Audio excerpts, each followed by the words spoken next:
अस्सलाम वालेकुम प्यारे बच्चों, welcome to our Urdu channel Urdu Dars Adab. बच्चों, आज की क्लास में हम पढ़ेंगे दर्जा दहम के लिए जो इम्पॉर्टेंट क्वेश्चंस हैं। जिस तरह से आपको मॉडल्स पेपर मिलते हैं, ब्लूप्रिंट्स मिलते हैं, इसी तरह से आपको मैं उर्दू के लिए कुछ इंपॉर्टेंट क्वेश्चन बता रही हूँ। दर्जा दहम में नवाए उर्दू की किताब चल रही है। इसमें आज मैं आपको जो बताऊँगी वो है मारूजी सवालात। क्योंकि ये जो सवालात हैं ये आपके चैप्टर्स के अंदर से लिए जाएंगे, बीच से। जैसे मैं आपको एग्जाम्पल के तौर पर बता दूं, अफसाना भोला के मुसन्निफ कौन है। अगर आपसे ये क्वेश्चन पूछ लिया जाए तो इसमें आपको ऑप्शन दिए जा सकते हैं: प्रेमचंद, राजन सिंह बेदी, कृष्णचंद्र या सादत हसन मिंटो। तो इसके आंसर्स आपको पता होना चाहिए। जाहिर सी बात है, जब आप किताब खोलेंगे तो आपको किताब में इसके आंसर्स मिल जाएंगे। ठीक है। इसके अलावा सही गलत आपको आ सकते हैं। जो वन वर्ड क्वेश्चंस होते हैं वो आपको आ सकते हैं। वन वर्ड क्वेश्चंस में से भी आपको मैं एग्जाम के तौर पर बता दूं, एग्जाम्पल के तौर पर। जैसे मान लीजिए सवाल कर लिया जाए आपसे, अरस्तु ने ड्रामे में कौन कौन सी अज्जाए तरकीबी का होना ज़रूरी बताया है। तो आपको पता होना चाहिए कि जो ड्रामा होता है उसमें प्लाट, किरदार, मुकालमा और सेटिंग, लाइट, मौसीकी का होना सबसे ज़्यादा ज़रूरी है, और यही अरस्तु ने उसके अज्जाए तरकीबी बताए हैं। ठीक है। इसी तरह से आपको पूछ लिया जाए, रात को सोते वक्त रजनी को क्या खौफ रहता था। तो रजनी को ये खौफ रहता था कि वो रात को कोई भूत पलित आकर हम सबको खा ना जाए। वो हमेशा यही सोचती थी। तो ये आप जवाब दे सकते हैं, है ना। तो ये आपको इस तरह के क्वेश्चंस पूछे जा सकते हैं। आपको जिद आएंगी, तजनीसित नाम की तारीफ आएगी। तजनीसित नाम क्या होता है? जैसे कि जो लफ्ज लिखने, पढ़ने और बोलने में एक जैसे हों, लेकिन इस्मो फ़ेल का फ़र्क हो। जैसे दिया, दिया ये एक इस्म है और दूसरा फ़ेल है। मतलब एक दिया जो जलता है उसका नाम होता है, वो दिया कहलाता है ना। और एक होता है दिया, जैसे हमने किसी को कोई काम करके दिया, कोई किताब दी, तो ये एक वर्क किया, तो ये फ़ेल में शामिल हो गया। ठीक है। इसी तरह से छटपटी के वक्त घर से एक मिट्टी का दिया एक बुढ़िया ने सरेराह रोशन कर दिया। ये इकबाल की एक नज़्म का शेर है, उसी का मिसरा है ना। तो इस तरह के सवालात आपसे पूछे जा सकते हैं। फिर आपको जो सिलेबस दिया गया है उसमें यह भी कहा गया है कि आपको एक सलीस उर्दू करने के लिए आएगी। सलीस उर्दू का मतलब होता है आसान अल्फाज में आपको उस पैराग्राफ को समझा करके लिखना है। ठीक है। जैसे कि मान लीजिए आपकी किताब में है सर सैयद का बचपन, ये एक चैप्टर है। सर सैयद के बचपन से अगर आपको दे दिया जाए लिखने के लिए तो आप लिख सकते हैं, सर सैयद कहते हैं कि मुझको अपनी बिस्मिल्लाह की तकरीब बखूबी याद है। अब तकरीब का मतलब क्या होता है आपको याद होना चाहिए। तकरीब का मतलब शुरुआत, है ना। किस तरह से उन्होंने बिस्मिल्लाह की शुरुआत की थी, कुरान पढ़ना जब शुरू किया था। तो ये छोटी छोटी चीज़ें हैं जिसको आपको अपने एग्ज़ाम के वक्त पर ध्यान में रखना है। और मुहावरे आ सकते हैं आपको। मुहावरा हक्का बक्का होना, इसके मायने लिखकर जुमले में इस्तेमाल कीजिए। तो मुहावरे जैसे हक्का बक्का होना, ये एक मुहावरा इस्तेमाल किया, इसका मायने होंगे बहुत ज़्यादा हैरान हो जाना। अब पूछ लिया जाए आपसे, एक इक़्तिबास दिया जाएगा आपको और इस इक़्तिबास के मुतालिक से आपसे सवालात पूछे जा सकते हैं। तो आपको इक़्तिबास बहुत ही ध्यान से पढ़ना है, एक एक वर्ड को समझकर लिखना है, उसके बाद ही आप उसके क्वेश्चंस को सॉल्व कर पाएंगे। ठीक है। इसी तरह आपको जो तारीफ़ें हैं, मैं आपको एक ग्रामर में आज तारीफ़ें भी समझा देती हूँ। जैसे हुरूफ़ अतफ़।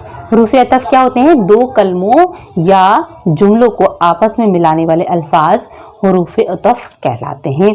जैसे और, वाव, कर, फिर वगैरह। मतलब जब दो जुमलों के बीच में अपन कोई लफ्ज़ इस्तेमाल करते हैं उसको बोलते हैं हुरूफ़ अतफ़। जैसे मैंने उसको पानी दिया और उसने पी लिया, तो और बीच में जुड़ा, दो जुमले मैंने बोले, मैंने उसको पानी दिया, उसने पी लिया। इन दोनों के बीच में जोड़ने वाला वर्ड क्या था? और। ठीक है।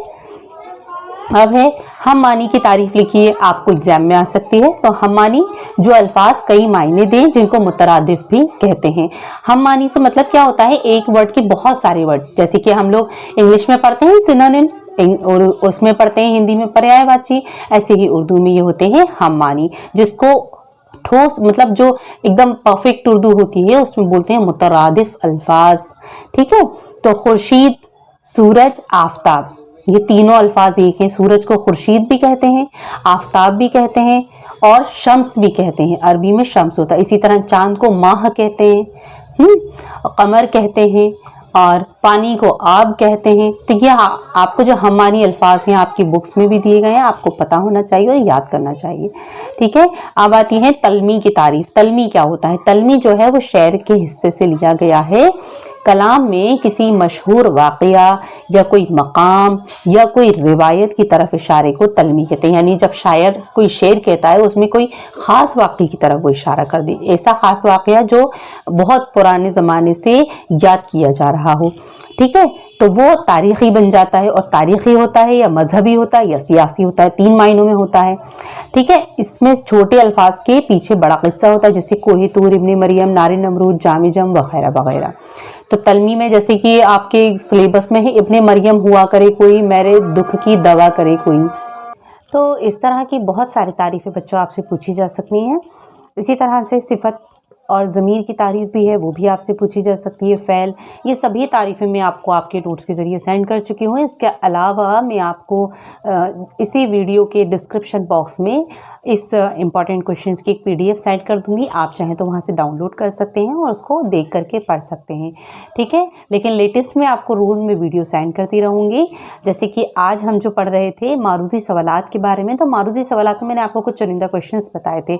हाँ, अगर आपको डीट बाई डीट क्वेश्चंस चाहिए तो आप डिस्क्रिप्शन बॉक्स की वीडियो से डाउनलोड कर सकते हैं, वहाँ पर आपको ये लिंक मिल जाएगी।